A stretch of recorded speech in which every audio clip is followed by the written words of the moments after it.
Okay, everybody, welcome to another episode of RockerMike and Rob Presents. We have a special show today. We have two fantastic guests. On the left, on the bottom, we got Mr. Sean Stone.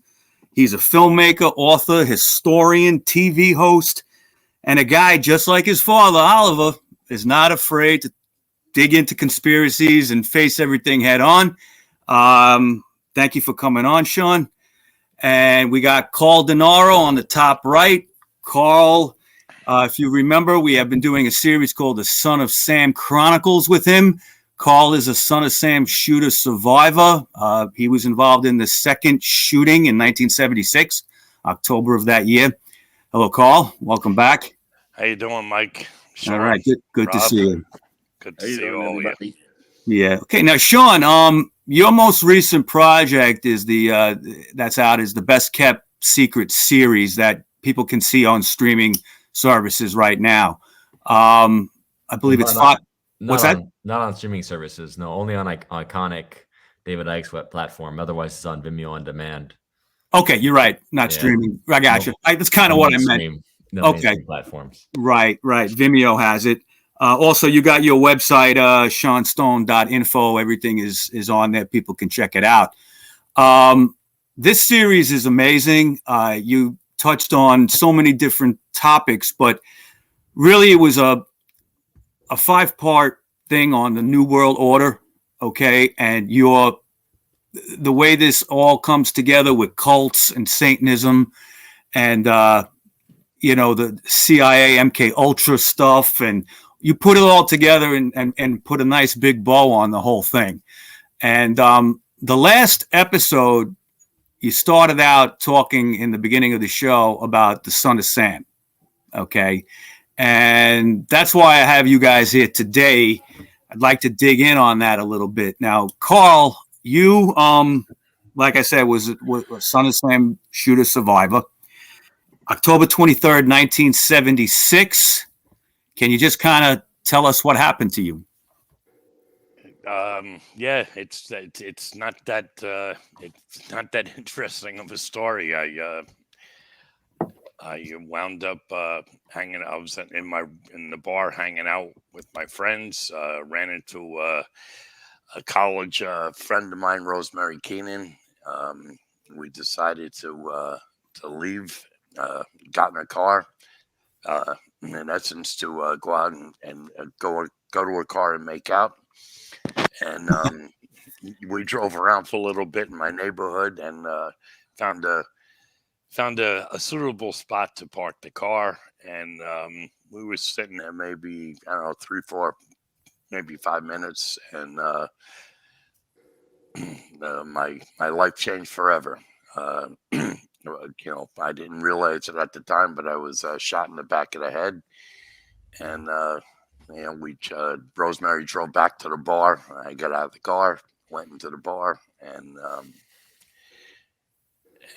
that's when everyone realized I better get to the hospital. So it's that part of the story is it's really not much to talk about. It's the ensuing 45 years that makes the story interesting. Well, just to put it all into context, this was technically the second shooting in the series of shootings, but no one at that point knew there was any, involvement or commonality between the first shooting, which was in the Bronx, and yours. And for months you didn't. Mm-hmm, I'm sorry. I was going to say for months that you didn't. There was no even thought of that.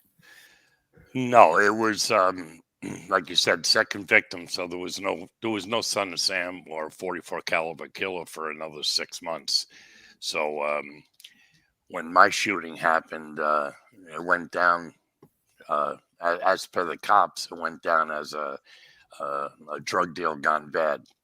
Back in the day, I had long hair and I did smoke a lot of pot, but I wasn't a drug dealer. And I knew it wasn't. I wasn't shot because of a drug deal, but I couldn't prove it to anyone. But 6 months later, after the fifth shooting, the mayor of New York and the police commissioner announced that these random shootings were not random at all, and they were all done by the son of Sam, actually the 44 caliber killer. Right. Now, years later, you became acquainted with Maury Terry, who is, was the authority on this. He did pass away a few years ago. He wrote a book called The Ultimate Evil. Sean, are you familiar with that book? I believe you are, right? Oh, sure. It was a powerful book, and during my just sort of research, sinister forces, and that probably led me to Ultimate Evil. Yeah, and it's been re-released, and there was that great Netflix series last year that really kind of brought the story out again, which got us interested in doing shows about it and all that, and connected us with Carl. Now, Carl, you also wrote a book, I just want to show everybody here, called The Son of Sam and Me, and the Truth About Why I Wasn't Shot by David Berkowitz. Okay, now that's where I'd like to go to now, because the consensus with everybody in 1977 when Berkowitz was shot, was captured, is that he was the only shooter. And we know through Maury Terry's research of many years, and you were involved with some of that research later on, that that's not true. So let me ask you this: when did you become aware, Carl, of that idea that it wasn't Berkowitz? Well, there was a few things. Reading Maury Terry's book, first of all, in 1987, turned me on to the whole concept of a conspiracy. There was some talk in the newspapers, but there's a lot of talk in the newspapers. So I learned at an early age to kind of read between the lines and not believe everything I read in the newspaper. Just for example, they in one article they had me. They had my occupation listed as a sometimes dishwasher. So, just a little humor, inject a little humor to show that just because you read it in the newspaper doesn't make it true. Right. I read Maury Terry's book, and all the information that he put in about the son of Sam was to me very believable, and pretty much crossed all the T's and dotted all the I's. I don't agree with his entire thesis on the Charlie Manson connection out in California, but most of the other stuff I believe, and the way he laid it out, I think there's more than enough circumstantial evidence to support his theory. Now, over the years, Maury Terry was able to interview Berkowitz while he was in prison, and he admitted that there were certain murders that he did not do, that there were other people that were involved with this, and particularly people based around Untermeyer Park, okay, and in Yonkers, and there was the 22 children, which was the group of cultists that were in that park. Sean, I know that kind of means a little something personal to you, Untermeyer Park, because it had the old name of it before it was Untermeyer was Greystone. Well, I don't know if it's personal to me. I brought this up in Best Kept Secret. Yeah. I'm not sure if it was a different name. I think the mansion, right? The Untermeyer mansion was called the Greystone. It was. Right. It was. Well, when Sam Untermeyer bought it from Sam Tilden, who was a New York governor, ran for president like around 1870. Later on, Untermeyer bought it, and it was called the Greystone Estate. Okay. Right. And yeah. And he built, I don't know if there was structures on the land before, but he built everything there with a lot of very interesting symbolism and things going on that I've been there. Okay. And in fact, Carl has not, and we hope to get there sometime soon. But I've been there, and it's a very strange place, very quiet. You don't hear a bug or a bird or anything. Okay. Nothing. You can walk around there and you can drop a dime and hear it. It's like dead. It's like dead. Like nothing lives there. That's what it feels like. And yeah, I can see that. But you have to look at the symbolism. I mean, you always ask yourself, when you have satanic cults that gather, right? What is it drawing to them to that location? Is it ley lines? Is it a dark history? Is it again, like the space? You basically call it a temple, right? Just the same way that you can gather to praise God and to worship. You can also gather to basically praise the darkness, raise hell, all that kind of stuff. These things become almost like stargates, actually, in a way, right? The kind of energy that is intended. So Greystone was a mental hospital in Jersey, still is, I think. But the old Greystone, we used to go ghost hunting there and find all kinds of indications about the satanic groups that would go there to do their rituals. Likewise, we used to go up to Rockland area to that famous mental hospital that Geraldo actually did a little expose on. It was for children. It was called Letchworth. I remember that. Yes. Yeah, very, very, very dark history there, and a lot of indications again of satanic rituals going on. So obviously, like I said, it's like they turn into their temple using all that negative energy, all that right. The mental patients coming through there, with some of whom are demon possessed. Horrible things happen inside those asylums, just like in prisons, right? Sometimes much worse. The rape and the people dying. Greystone, I think, had I heard like 3,000 bodies that were buried there. That dying over the years. Yeah. So yeah. So it's a lot of energy to draw upon, and so I was always interested. In fact, I was trying to get a hold of Maury before he passed away, when I was investigating this stuff back in 2010.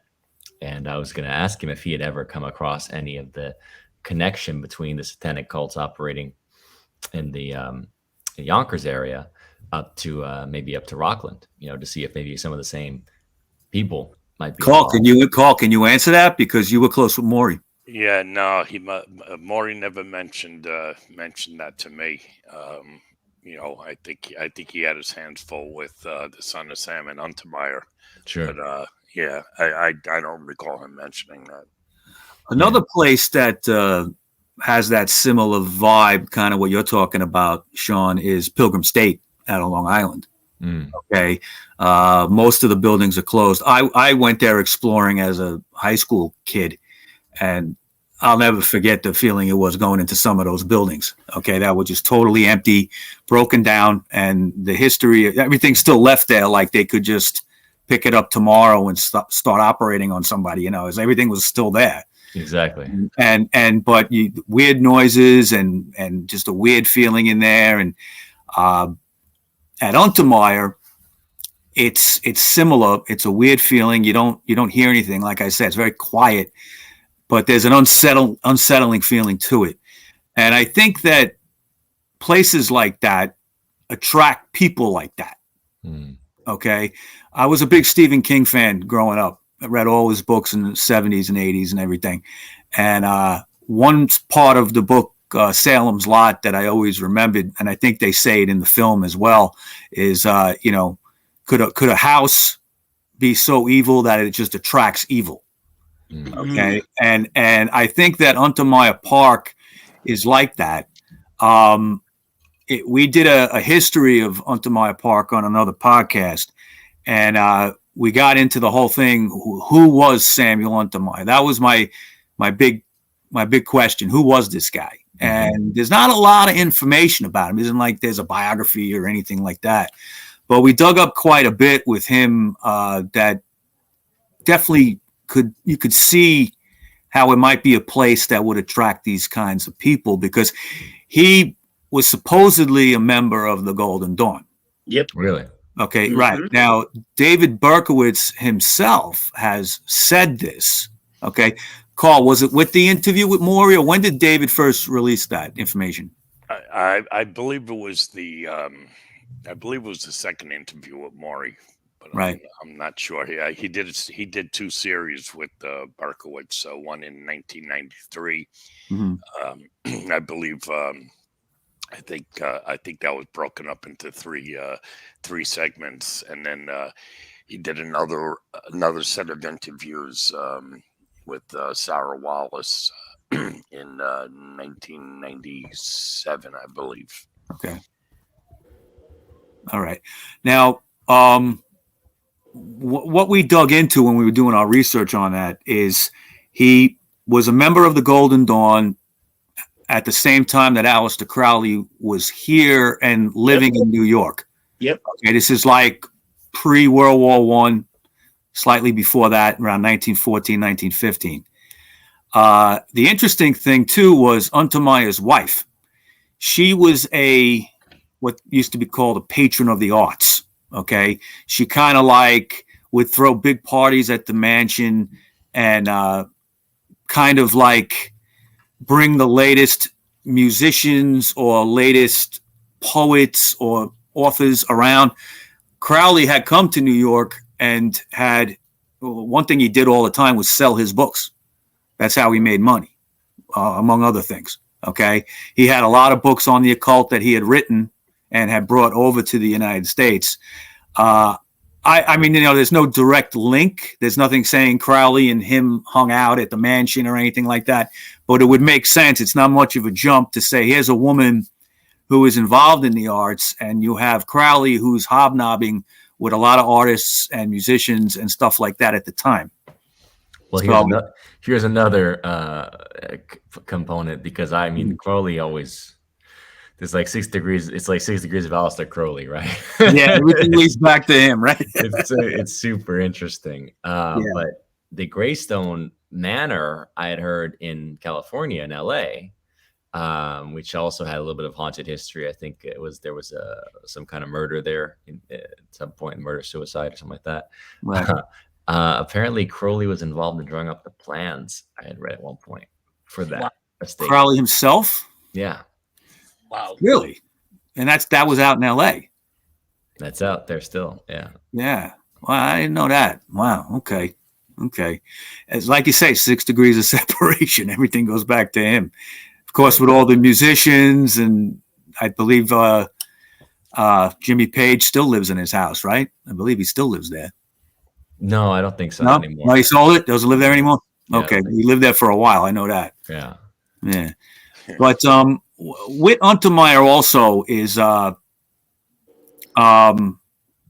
place itself has like kind of like an Assyrian kind of architecture to it, and kind of like something that you'd see almost in maybe pagan Rome or something like that. There's like at the Medusa, right, in the temple. It's called a temple, and there's like a Medusa head in the tiles. Okay, that area is actually being renovated right now, so we couldn't get in there last year when we went there, but you could see it from the distance, and it's like, yeah, it's still there. There was like a pool with little waterfalls all around it and everything, and there's also another spot with 2 Roman columns that are actual Roman columns. They imported them from Rome. They were like 2,000 years old, and they were brought, and it looks right out onto the Hudson River. And there's a bunch of like tile with design in it where you stand. There's like a bench. But we were told that in the 70s, there was a way to lift up those tiles, and there was another like thing underneath that you can go into that was like an altar under there. Okay. Now, why would that be there? Okay. Why would you put that there? There's something to it. Okay. Do you agree? Have you been up there, Carl? No, I believe it or not, I probably live closer than anyone to Yonkers, but I've never been there. I've only been in Yonkers once in my life, and that was for Maury's funeral. And We actually drove by onto Meyer Park, but we didn't stop. But Rob and Mike are gonna get me up there as soon as the weather. So the weather, I'm old. It's too cold for me to be hiking in Untermeyer. I'm waiting for the weather to hit the temperature to hit 75. That'll be soon, another month or two. Yeah. Hey, Mike, Come Yeah. to Florida. do you remember that it was like on between 5th and 6th, there was that bookstore that sell magic, like they sell like magic. Magical Child on 19th Street. Magical Child, and they Yeah. used to have that. They had all these hoods in the back, and people used to go back there. You know that place was pretty much a satanic temple. They would go pray to a statue of Satan or whatever it was. But it was pretty crazy. You would see people going to the magic store, Mm-hmm. buy a book, and I remember being a kid. They had candles to burn. They had powder. They had all kind of book of magic. And in the end, you had these hoods, and people would go back there. And They put the hoods on and they went in the back. Yeah, It I was- remember that. It was I so remember that. weird. It was such Yeah. a weird time. And I remember going in there just feeling like this, feeling up despair. Like, what the hell's going on? And it was like a very empty, it was like, I need to get out of here. Like, anytime I went there, I couldn't last long. It was crazy. Yeah. Sean, didn't you do you did an interview with Peter Lavenda, right? Well, Lavenda obviously used to work there, right? The Magical Yeah. Child. He was part of that whole network. Never quite fully explained his relationship to the publication of the Necronomicon, which Necronomicon now also brings up Greystone. It's Right. it's part of the Mad what's his name, Alhazred or what, the Mad Arab, when he basically has his initiation to the spiritual world, to the demons. He sees the gray stone, and these guys are doing a ritual conjuring a serpent or some kind of demon from the gray stone. It's just so amazing, like all these synchronicities. Yeah. And then Lavenda, obviously, he's been looking at the Son of Sam case from the perspective of like who was Mr. Real Estate, as they call it, right? One of the more wealthy, powerful men, potentially involved in the maybe even organizing the cult, because the cult seems to have levels to it, and this is why I brought up, even the idea of connections to other areas, because if you're really looking at it from a top-down perspective, a cult that would ultimately operate to, go out there and murder, right, and bring that kind of chaos, well, they're probably there have to be higher ups, whether they're connected to intelligence, oftentimes, right, the intelligence apparatus, be it like CIA type of elements, and then people within the political structure that essentially can the political / Masonic, let's say, structure that basically can say, okay, it's time to do this, and you guys, will basically be able to operate until we need a scapegoat at some point. But these things don't just happen because a bunch of people feel like, hey, we're gonna hang out in the woods and start sacrificing rabbits, and then let's go out and start killing people. Like, Right. it takes a little bit of an operational capability to do what they did. Right. Now let's go back to the 70s for a second here. Sean, I want to ask you, at that time, what's your opinion on this? Do you think that perhaps this was not only, to kill people just for the sake of killing people, but do you think it was to create terror, which also in satanic cults is a way to gain power as well? How does that tie in with the overall thing of Satanism, you think? Like the idea of going out, scaring a city like New York for a year like it did. How does it tie in with Satanism in general at that time? Or even now? At any time, right? I mean, there's always the argument that essentially these kind of terror tactics are operations to basically, the same way the media does it now with COVID. It's like to basically put people in the states of fear for mind control purposes, for social, cultural control. That's always an aspect of why you would deploy, whether it's mass shooters or, again, serial killers, these kind of things. There's an aspect of that, which is perpetuation of fear. Certainly, if you look at the demonic feeding, the demonic concept of feeding on people's fear, so you can like harvest that energy. It's interesting because the time period that was chosen was like right in the wake of this Big Mac bailout, right? That we know was ultimately it was really designed to keep New York in a perpetual state of debt slavery. To this day, I believe people are still, when you're paying your tolls and whatnot, you're still actually paying off the private banks and whatnot from the bailouts that they gave. Yeah, they gave the bailout, right? So it's like New York's basically been in total debt as a city ever since that point. So it's an interesting point. So it's just interesting, like how a lot of these things sort of mirror each other as far as like putting people into states of servitude, mental economic slavery, mental states of fear. It's difficult to know exactly what motivated people. Like Henry Horan, Professor Dad on YouTube, obviously talks about like some theories regarding some of the people that were killed being connected to like Nugan Hand Bank in Australia, right? And like that was a drug bank, and so like obviously very connected to CIA, very much Colby and company were involved with moving money out of laundering the money that was trafficked, that was laundering the drug money from the traffic during the Vietnam era, right? The whole China era, there was a lot of heroin, as we know, that was that was being trafficked, and a lot of money was being made and laundered through Australia Nugan Hand Bank. So that started to come undone in this time period, I believe. And there were some questions raised if some of the people were either directly, like one was like a secretary, I think, that was part of that apparatus. And then there were other people that might be like tangentially linked to it, or to especially the blood bank services. That was another issue, right? Some of how blood banks oftentimes can be used for trafficking. But I said, is it drugs or is it adrenochrome? Because the more we learn now, right, about we hear a lot about adrenochrome these days. And I talked to a military intelligence guy. He said, look, the first time I heard about adrenochrome, it was on the wires. It was on, I can't tell you who we were monitoring, but we were monitoring, traffickers, cartel types, and they were talking about adrenochrome. So it's not just a bunch of QAnon people that are talking about this stuff is real. Yeah. And it makes you wonder, some of the people involved that, that were obviously victims of the Son of Sam, as we know, were connected to like nurses, right? Or people working around some of these. For the first shooting, was an EMT that was killed. Okay. In the Bronx.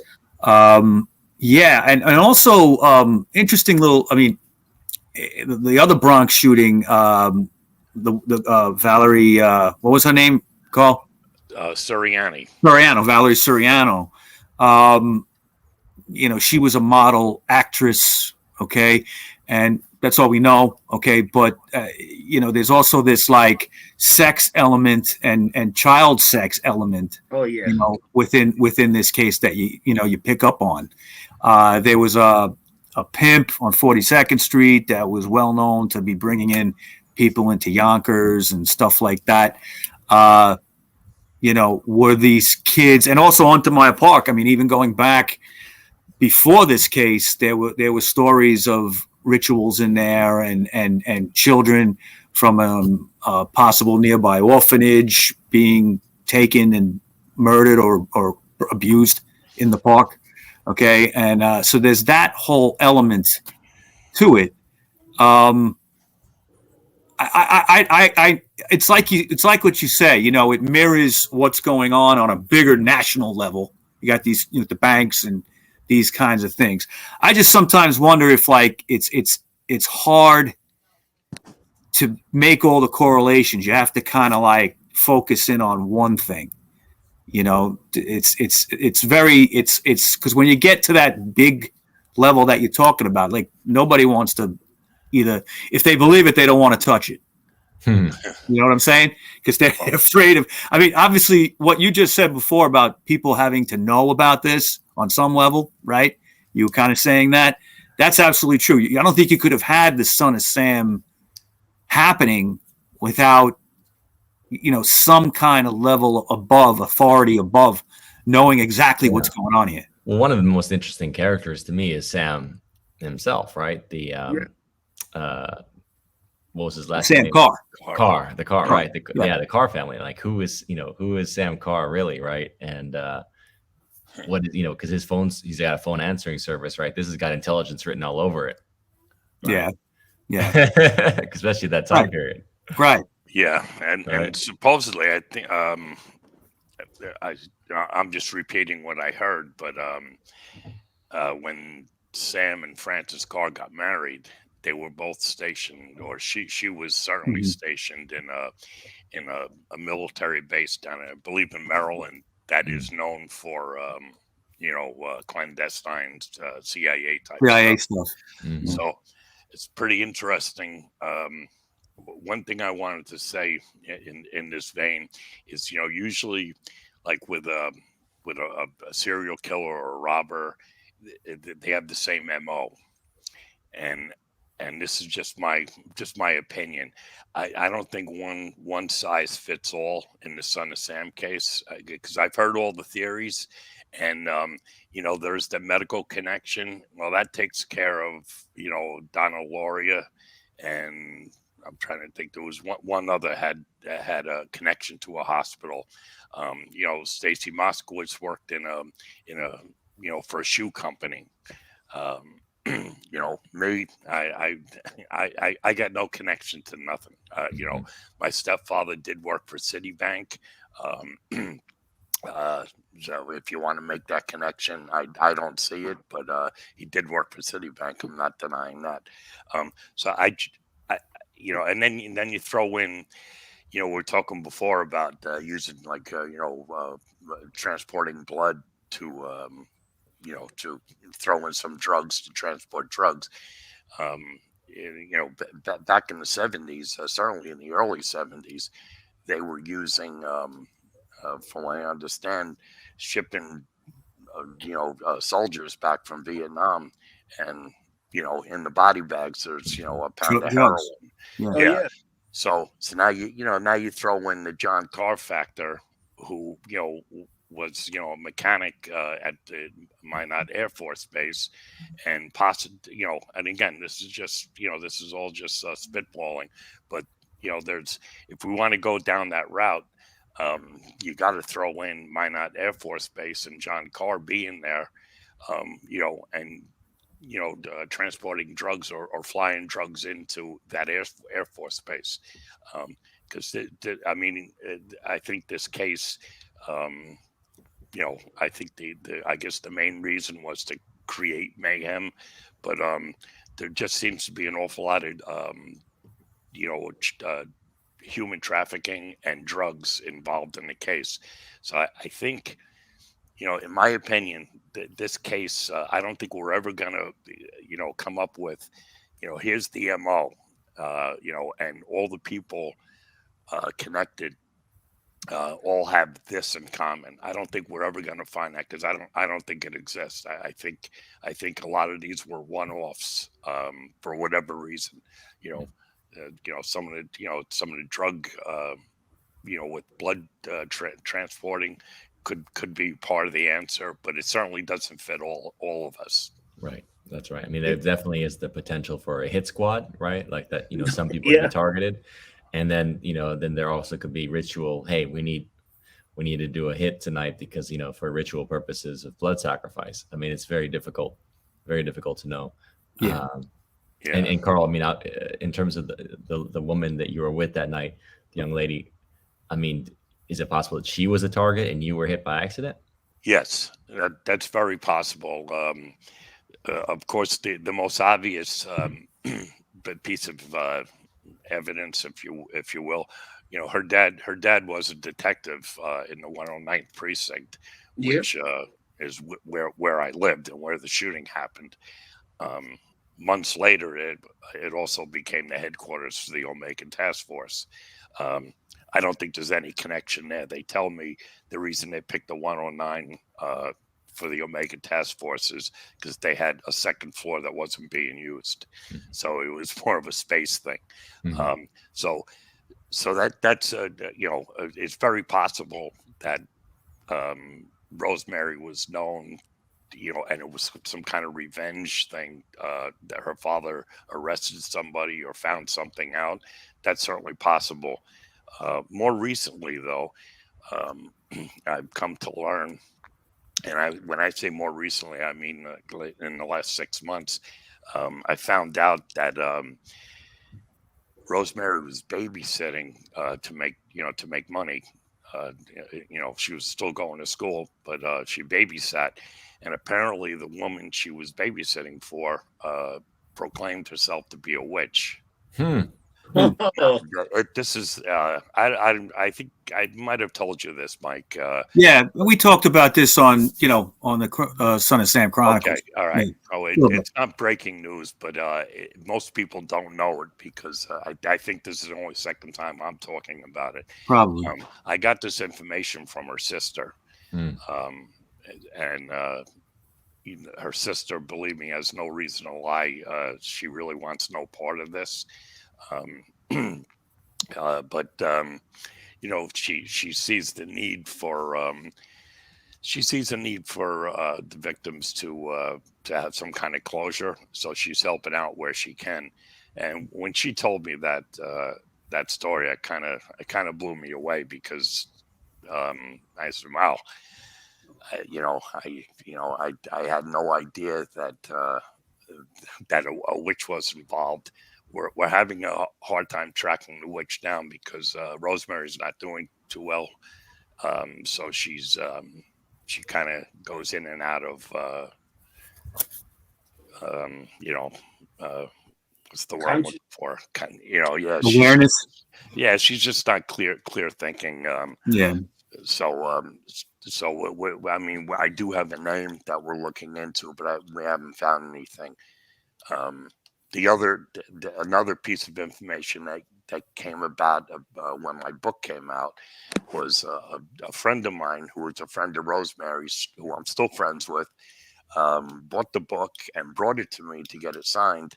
And she asked me why I didn't write about Rosemary being followed. So I said, I have no idea what you're talking about. And it turns out the night of the shooting, 4 hours before Rosemary and I met up, she was going to a house party. And when she got to the house party, she told everyone, she goes, some guy was following me and he was wearing like a green army fatigue jacket. And they just kind of poo-pooed it and just said, oh, Rosemary, you're just making stuff up. And of course, 5 hours later, we were shot at. Yeah. So, So, you don't just randomly go following somebody like you're gonna, targeting them if you're just a crazy serial killer, right? I mean, there's got to be a motivation, right? Otherwise, you just walk on the street shooting, you just walk the street shooting anybody unless there's there's got to be an intention if you're following. Right. Somebody. Well, the other thing is, and this is something that I posed to David Berkowitz, is I asked him point blank, how did you find us? Like, and because that's my burning question: who shot me, why you shot me, and how you found me? And he said, well, we were just driving around. And I'm like, no. I said you're lying. I said, and the reason I know you're lying is 20 blocks from where I was shot is one of the busiest streets in Queens, Main Street, Flushing. It's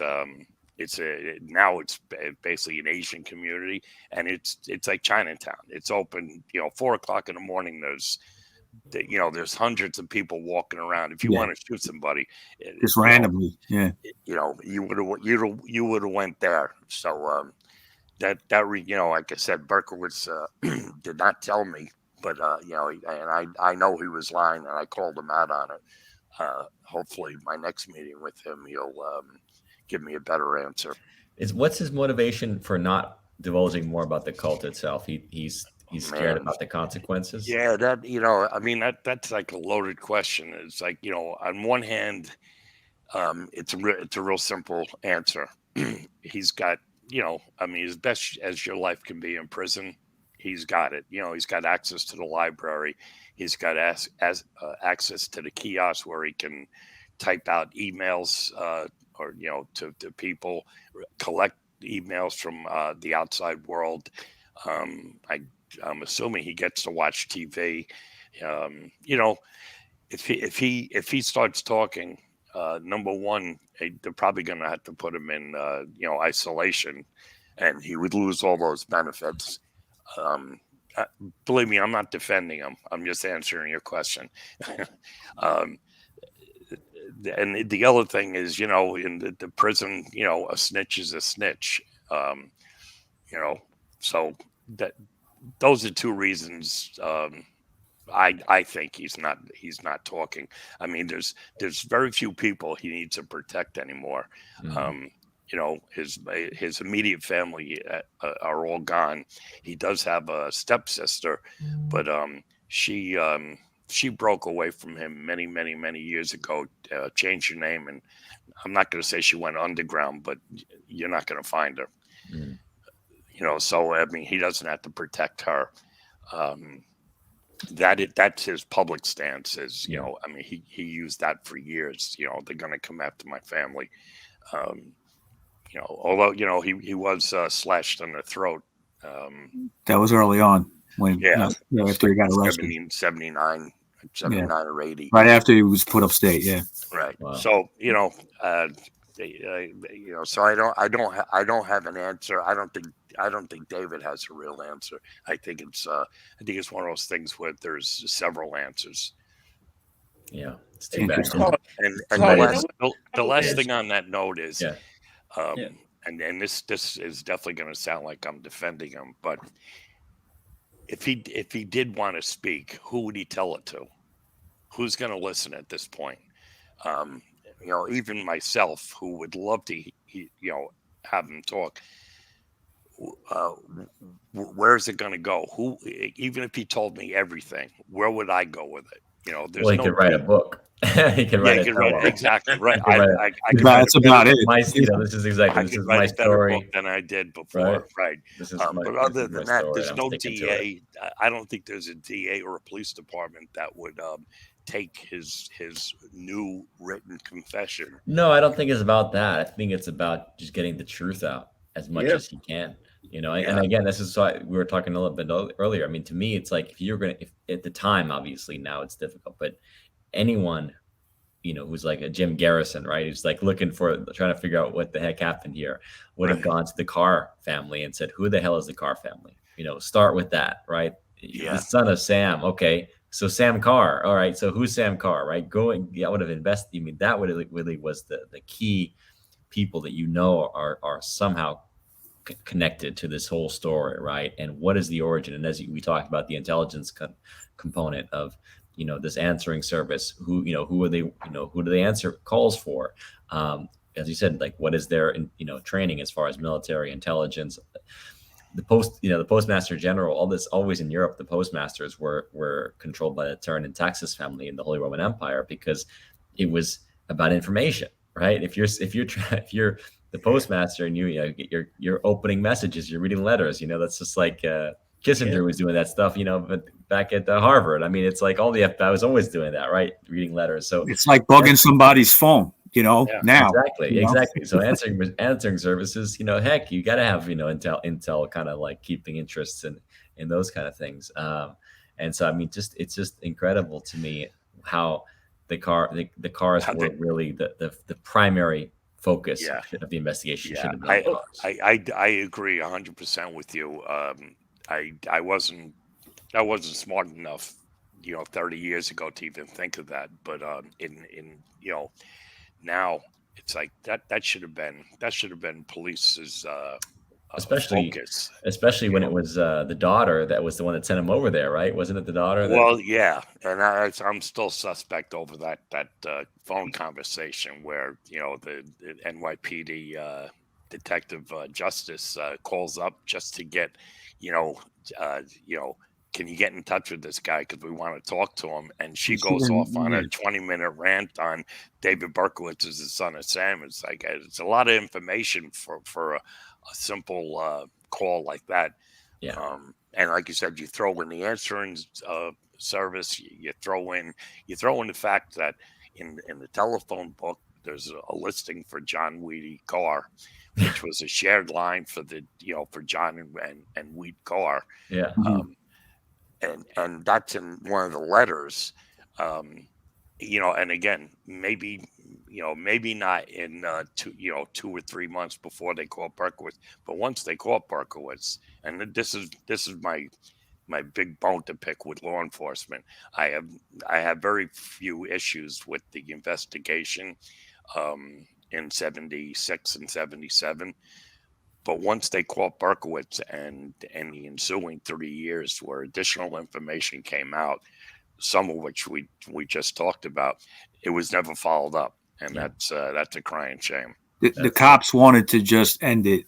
Yeah. And say, we got our man, and that's it. I get that too. That's the benevolent perspective. I see that as conspiracy, because that's actually conspiring. That's conspiracy to cover something up. Sure. And what's motivating that? Again, I would suggest that there were higher people. There was basically that's where you get into like the sort of Boots Rothstein, understanding of how some of this stuff was working, right? Yeah. Jim Rothstein, yeah, exactly. You know what the problem is? All the real killers were killed, never did jail time, but all the real killers were killed outside. None of them did jail time, and David Berkowitz, the one he was the fall guy. When this thing goes down, you're going to jail. I don't care what's happening. Doesn't matter what's going on. These guys were killing everybody, and he was there. He was the lookout, and that's pretty much what it was. If that wasn't the case in the beginning, it became that at the end, because when Berkowitz in the last shooting in Brooklyn with Stacy Moskowitz, when he got the ticket at the hydrant, he knew he was going to be busted. He knew it. And there's evidence that he's explained it that he tried to stop it, right, Carl? Yes. Okay, stop what was going to happen and couldn't.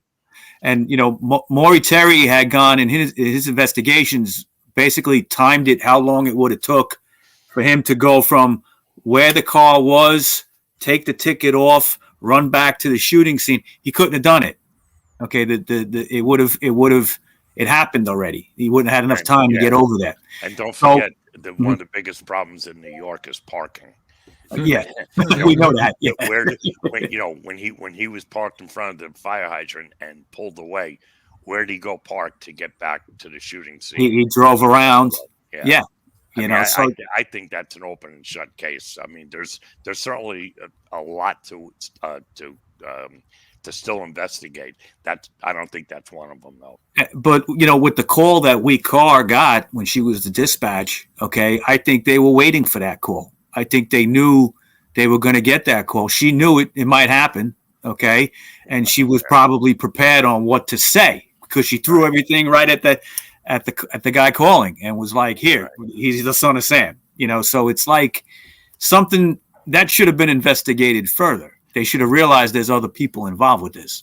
You know what? To me, the strangest thing was where he left the leather. That leather wasn't even his penmanship or anything. That's a whole other thing that didn't really get investigated. They found a leather. I'm the son of Sam. I'm the one doing this.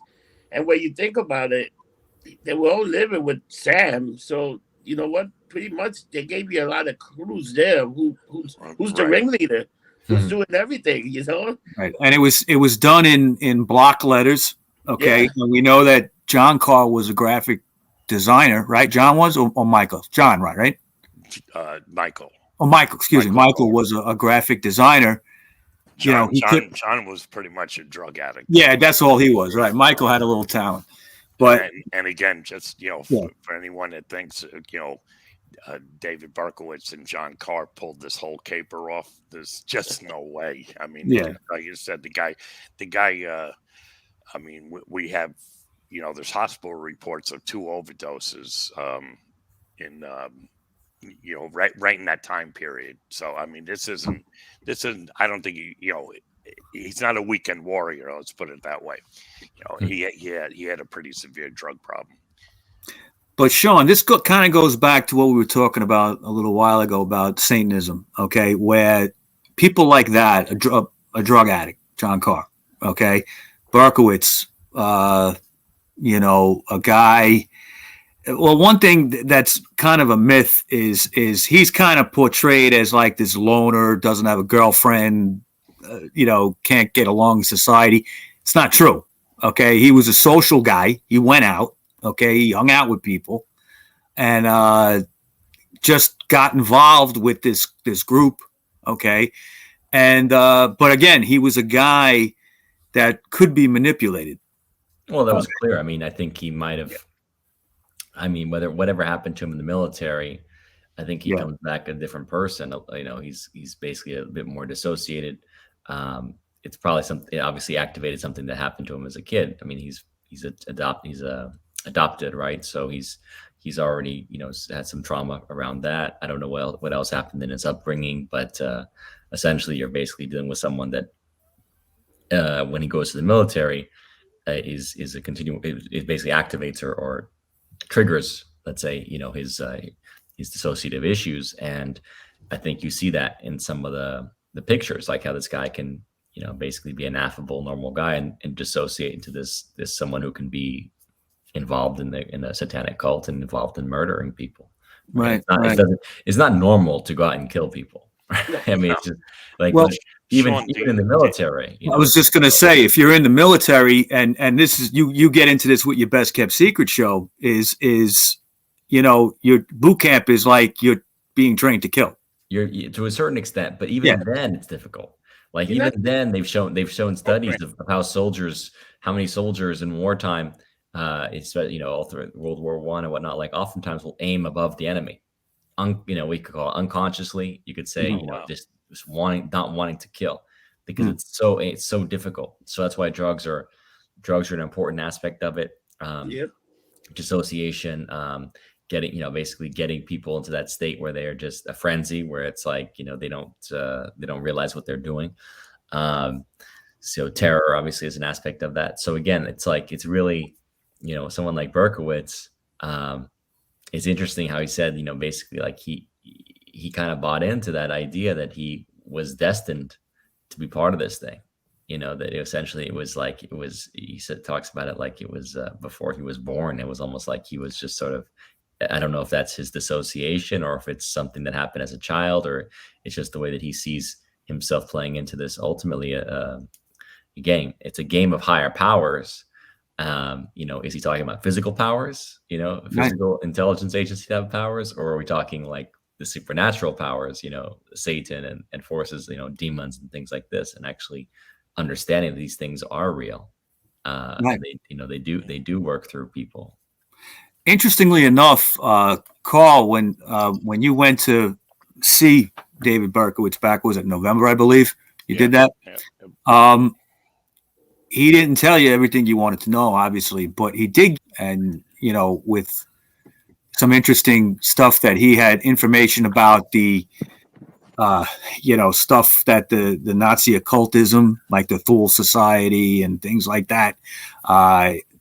Papers about, there was an interview with Peter Levenda that he gave you, all right, and about the Process Church, okay.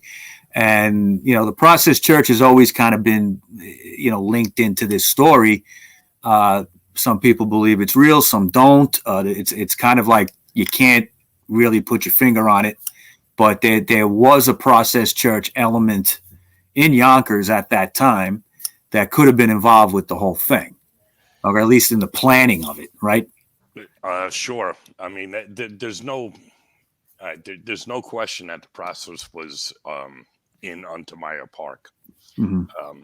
There's not too much evidence that, or there's not a lot of evidence that the Process Church was involved in the Son of Sam. But with that said, I think Maury would have been much better off if he said a splinter group of the Process Church. Correct. Because there's fairly good information that two members of the Process were involved in the Son of Sam cult. You know, take that for what it's worth. As a splinter group, right? They were kind of already out of the Process. They were forming. And you know, that's the other thing. It's you know, it's hard to keep track of an elusive group like the Process Church. I mean, they've changed their name several times. You know, you can find information where they say the Process Church broke up in 1974. Well, if that's true, then how could the Process Church be involved in the Son of Sam in 76? Of course, I don't, just because they broke, well, what does that mean? They broke up. What I think it means is they dissolved their corporation, the Protestant Church of the Final Judgment, and changed it to, and forgive me, I forget, but they changed it to another name. And they've done that 3 or 4 times It's over like the years. Friends of Dogs or Friends of Well, now Canines it's, or now something it's like Best that. Friends Animal Sanctuary. Yeah. I mean, and there's no, there's no denying it's the same people. I think what the hard part in this is actually connecting the Process Church, or even just some of their members, to actually the Son of Sam shootings. There's like I said, there is evidence that two members of the Process Church were involved in the Son of Sam.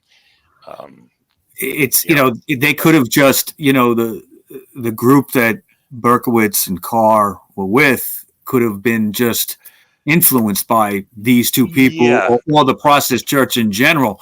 The Process Church used to hand out pamphlets, things like that. I know those pamphlets were making the rounds, right? Yeah, and I always say this, and I think Sean, you would agree, because you kind of alluded to that earlier.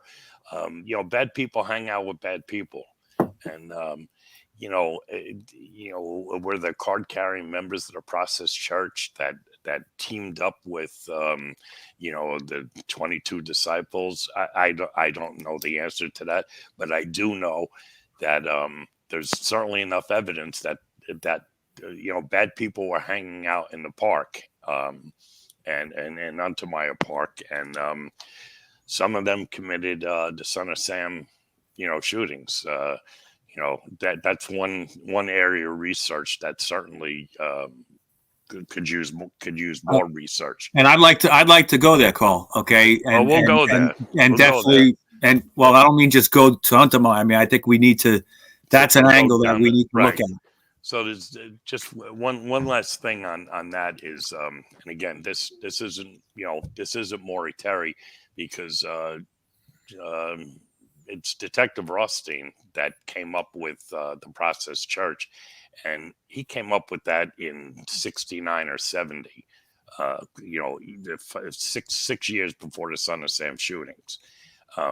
He's the one that turned Maury on to this group called the Process Church. So that's like I said, it's not from one source. I'm not saying Rothstein's 100% right, but there is more than one person that came up with this. So what? Take it for what it's worth. I'm going to ask you guys a question. During this whole thing, what was going on in New York? Because you know what, it seemed like they had a lot of distraction to keep people distracted. You had the Son of Sam. You had the Bronx was burning. Well, everything. Yeah, you're right. You're right, Rob. I mean, everything was going on. That was who was making money at this time. What was going on? Because at the end of the day, somebody was there was a lot of distraction. It's like, what's going on now? You distract people with COVID. Now you distract people with back then it was going on. Yeah, it was. It was a robbery on the subways. People were savage. People were getting their chains ripped off. People were getting their winter. Isn't it, Carl? Isn't it interesting that we're kind of going back to this? Okay, yeah. You look at the crime sprees that are going on now, Sean. Okay, we're seeing. I lived in New York City my whole life. Okay, we all have. And we saw the bad old days. We saw that change for the better. And now we're seeing stuff that we haven't seen in 25, 30, 35 years. Crazy kind of crime, in the middle of the day in front of, and a lot of it is based on a lot of mentally ill people are out walking among us. Okay. And the whole mental health system is really failing people, which, goes right to the most recent thing, which was that subway shooter. Okay. That guy, part of his rants that he had on YouTube, he said, I'm a product of the failed mental health system. Right. You got to wonder, and again, the big picture, we talked about it before with banks and all that stuff, but also with people that can be used, mentally ill people, okay, to create terror and stoke fear. And they're walking among us. And you look at also like the bail reform laws that Cuomo started before he resigned. Right then was when we started seeing crime tick up. Okay, and it was these people not getting bail. They can't make bail. All right, let them out. All right, and these people just repeating, and the crimes got more violent. Now we're seeing people just stabbed and slashed for no reason on the street. Okay, in the middle of the day, and the subway rides are getting scary again. Don't matter where you are. Okay, and you got to wonder if you were. Logic says, hey, this happened before. Let's not go back there. Right. Okay. Why is it happening again? But you know what? There's like a different element now. Like there's something going on. There's something in the air. Like something definitely changed. There is something definitely like it's like almost like a weird programming. Normal people that would lose something just getting out of their mind. People are on hinge. Like a lot of stuff that you see on the street is not like people are just walking around on hinge. Like this whole thing messed up a bunch of people's heads. It's almost like they're possessed or something. It's like a whole different thing. It's like if you watch TV and stuff now, dude, they're doing devil worship on TV like nothing. Yeah. And nobody's talking about it. It's like, what the hell are you doing for? Yeah, exactly. Well, what do you think of that, Sean? You think there's something to it? It's definitely. Motherfuckers are almost going back to Bohemian Grove when let's go out to the woods and everybody fuck each other. Yeah, I mean, there's definitely an intentionality to it. Let's just put it like that, right? Yeah. I mean, there has to be. We just went through this whole COVID thing. Fauci today said that the pandemic is over. He said that we're not in a pandemic state anymore. That's funny. All right, so cheers for him. Thanks for the update. Thanks for the update, asshole. Right? So, but we've just been through all this, which to me, whether it was an intentional thing or not, was one big psyop, because they got to see what happens when you put a population like America and the world, really the whole world, in this situation. Who will comply? Who will not? Okay. And I learned a lot of things because I work for Verizon. I'm a technician. I work, technically I'm almost a first responder. I had to work through the whole thing. I was still going into people's houses, fixing their phones in April of 2020 when everybody was afraid. Okay. And you could just go out on the street. It was just me and homeless people walking around. That's all it was. Okay. It was like, people that survived the pandemic, right? Yeah. Well, one thing that, I know, Dave from X22, you've been on his show. Okay. One point that he always makes, and I agree 1,000%, is if this was a real pandemic, all the homeless people would have died. Yeah. Okay, because they're on the street. Okay, they're not eating right. They're not taking medicine. They're not living right. They might be on drugs. They got weakened immune systems. How come there were more homeless people on the street during COVID than any other time? Right away. So what I say is I learned things just by being out on the street every day during those months, and it didn't add up with when I went home and flipped on the news at night. It didn't add up with what they were telling me. Okay. And that's how I learned a lot of things. A lot of people thought I was crazy. I was, we were doing our conspiracy show and we were talking about it. People were like, we can't listen to you guys. We know in the bar, you guys are crazy, whatever, blah, blah, blah, blah. And it's like now a year later, they're like, oh, you were right. Well, we kind of see what you're saying, to bring this all, full circle, back in 76, 77. Yeah. Everything we're talking about Son of Sam really couldn't be discussed. And, because nobody could wrap their hands around it. That whole, satanic panic. Well, that I don't know. It became like you might as well be called a tinfoil wearing crazy man.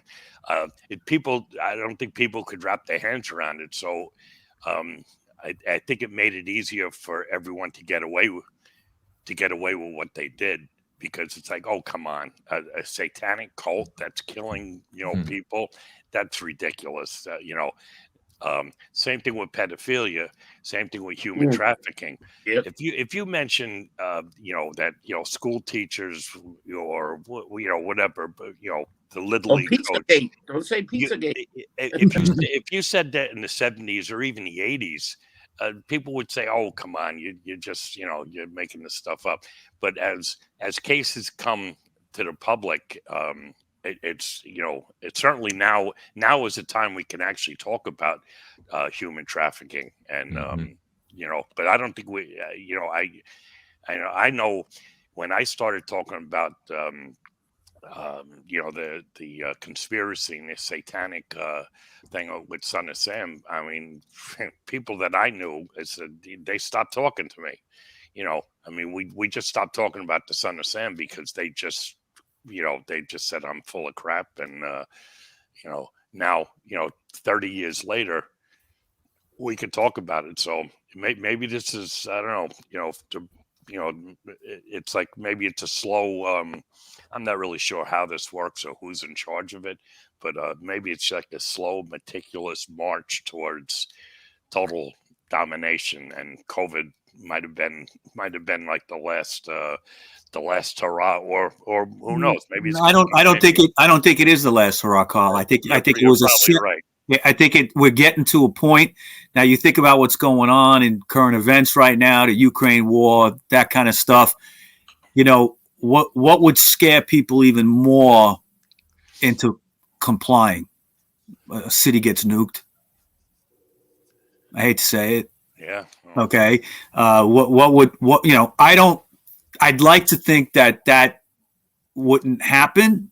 Okay, because it's so heinous and insane, and it would really probably hurt anybody that was even involved with doing this anyway. But then again, who knows? Because it seems like we're seeing things now since the 2020 election and all that. We seem to be seeing things that we don't normally see. Things are happening in a faster pace. They're not as careful as they would be. You know what I'm saying, Sean? Oh, yeah. Okay. Of course. We're kind of seeing how the sausage is getting made. I'm really curious. This is ultimately about, what everything that was done as far as the satanic agenda, and we talk about Crowley and whatnot, the dawning of the new age. Well, that's what's upon us. I mean, there's a reason that they've been doing all these, all this stuff. In a way, it's about this time period, right? It's a lot of social experiment. That's what they're doing. Social experiments, I think. Well, it's deeper than that. It's deeper than that. It's spiritual, man. It's spiritual. Well, it's. I believe we are in a spiritual warfare now. Yeah. Okay. When we've been there, probably, I want to say the last century, okay, or 50 years, century, something like that. Well, it's thousands of years, but it's basically the last century has been a lot of it has been building. Basically, the apocalypse started with World War I in a way, right. and they've basically been building to where we are now. Right. This final, how do you say, this final apocalypse, this unveiling. Yeah, and then what is that like? Exactly. What is that? It's just very scary times, man. Yeah, but it's not scary. It's not scary, because that's the thing. Fear is the only thing that keeps. That's what they feed on. They feed on the fear. They feed on the terror, right? You let them scare you, then that's how they win. You recognize that they have no power over you. They have no authority over you. They can't control you. You disempower. You basically disempower them, just like Nightmare on Elm Street, like Freddy Krueger. It's like, okay, you know what? I no longer believe in you. I don't want to play your game. And that stopped his power from that. I remember. Right. Yeah. I'm going to give you a strange theory. I really think this whole thing is going on because they want to have one economic dollar, one, either the Russian or the China or America, but they're trying to deface the dollar.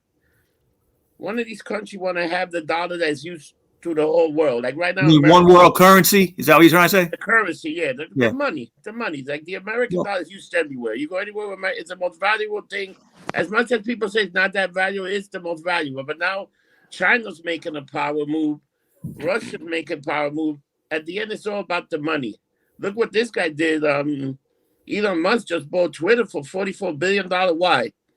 If you shit on him, guess what? He's going to take you off the platform.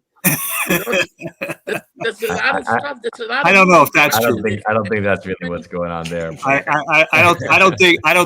think Musk. But I think it's the dollar with China. Look at China and Saudi Arabia, which is going to be very big in the next couple of weeks. Look at those two guys negotiate with each other, and there's going to be a power play to pretty much take down the dollar, the American dollar. Well, he's right, Sean, in a sense that, you know, I believe that what I'm watching is these countries that normally use the dollar to trade oil and things like that. I've been talking about that stuff. This is another conversation, talking about New World Order stuff. For me, it's getting a little late, guys. Okay. I'm waning, and I can't get into that whole conversation. No. I wasn't going to go there too much. So, all right. So, Sean, I want to thank you for coming on. All right. Absolutely. And the best way to find you, Sean, is your website. Okay. I guess. Sure. Okay. So that's www.seanstone.info. That's right. You can see how he's got all his best kept secret and all the other things he's done, his books and other films. And Carl, what's the best way to contact you? I know you like to answer your emails. Yeah, my email. Okay, what is your email? CDX, the number 2, US@yahoo.com. Okay, and your book. How old I am by the Yahoo. I know. Yahoo. and your book, The Son of Sam and Me, The Truth About Why I Wasn't Shot by David Berkowitz. Get that on Amazon and everybody that sells books. Yep. So thank you, Sean. Thank you, Carl. You guys were great. All right. Appreciate it. It's a pleasure. Thank you, guys. All right, we'll be in touch. You take care now. All right. Take care, guys. So long. Have a good one, guys.